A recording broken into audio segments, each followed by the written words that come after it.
Alright then. Alright then. Okay. Okay, right. I'm sure 104, yeah. Right, okay. So the next bit is about Ruby's deprivation as a child and her relationship to the child.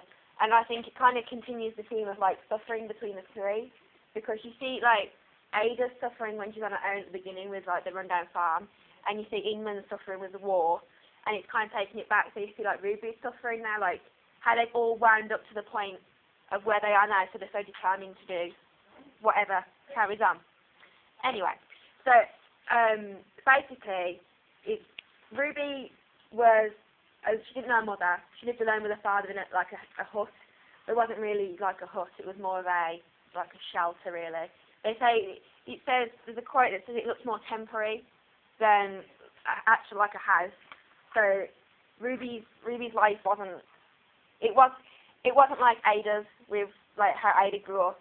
You can see the comparison between them. How Ada grew up with the money, and like you see before the Christmas party, Ruby didn't have any of that. And her father was pretty much a bit of a liability. It says, another quote, it says that if not for the inconvenience of having a daughter, he might have happily taken us in a dwelling in a hollow tree. So basically, Ruby's a bit of a inconvenience to him. If he didn't have her, he would basically be off doing his own thing. He's also an alcoholic. Well, I kind of get the picture he's an alcoholic, because it says that he would walk miles for parties. I can't remember which page it was, but I remember reading it says he would walk 40 miles for parties, and he the food. When Ruby would be looking for food, he would be looking for a certain food so he could make liquor, and he wouldn't really care if he went without food. And when he went on hunts, he would usually come back drunk, and there was hardly anything for the stew pot. I also think it kind of relates to the chapter title, The Tiring, because it shows how Ruby used to have to go out when she was a child, and used to have to go out as a child and hunt for food when, so she was tired, basically. There's a bit when she was 4, she went out in a night dress looking for food, because as soon as she was old enough to look for food, then she was sent out, and she got stuck on a blackthorn briar.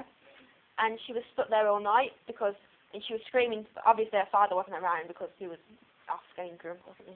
And so while she was stuck, she thought of all the fears that she'd heard, all the stories of the old Cherokee women who used to say about the cannibal spirits. And while she was there, at some point in the night, she heard a voice, and it told her it basically just told her everything would be all right. It was sort of like a guardian spirit. And I feel this relates earlier to when Inman's, I can't remember his name, when Inman's talking to Swimmer about the spells of the country, the nature and stuff, and I think it somehow relates to the spells that he was showing, and it also mentions astronomy, which Inman mentions at the beginning. I see kind of like Ruby's past kind of mirrors Inman's present, for she's used to be looking and stuck in coal mountain looking for an escape from the food and stuff, where Inman is now trying to find his way. Let me just go down the notes, I forgot. The language is harsh on the description and the adjectives of nature, because it also shows how Ruby is looking for food. If you go to the 104, it talks about how her father he wasn't really employed.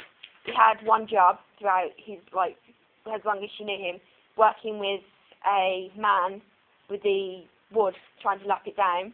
And I think it shows how nature can give and then it can take away, because the guy who her father's working with, because her father was so, he wasn't there, he didn't want to work, the guy lost his leg because the trees burnt or something, and the man got stuck and it burnt his leg, and it says he lived but just. So it shows how nature, it talks about how Ruby would find the food, and then it would provide for her, and then it talks about how it could just take away.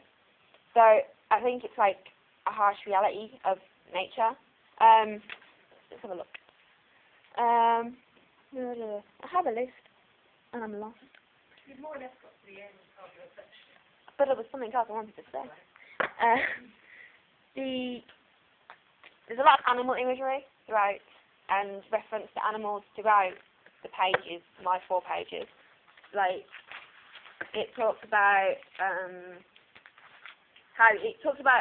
animals in a negative way, like as cannibals, who would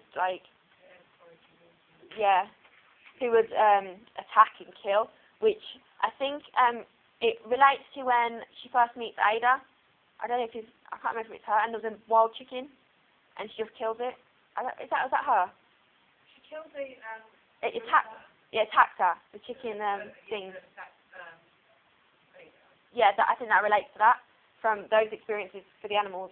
And basically, I think this bit, because it says just before my pages started, it talks about how Ruby started to open up, and how it says that I know this wasn't my bit, but on 100, how Ruby made a point of refusing to tackle all the unpleasant work herself and made Ada share. I think her experiences that are shown in the 4 pages about how her father used to let her down, and how her father was a liability, basically, and she used to have to go and basically live herself. I think that she's trying to point Ada so she doesn't go in that direction, so she's not a liability, so I think Ruby's tired of being deprived, and basically that if Ada's helping her, then it's not so much her life, and she can kind of change it, and like with like how Ada would read to her, and I think, yeah, that's it basically. Thank you very much, lovely. That's all right. Good stuff there. Thanks. Coming on to this quotation.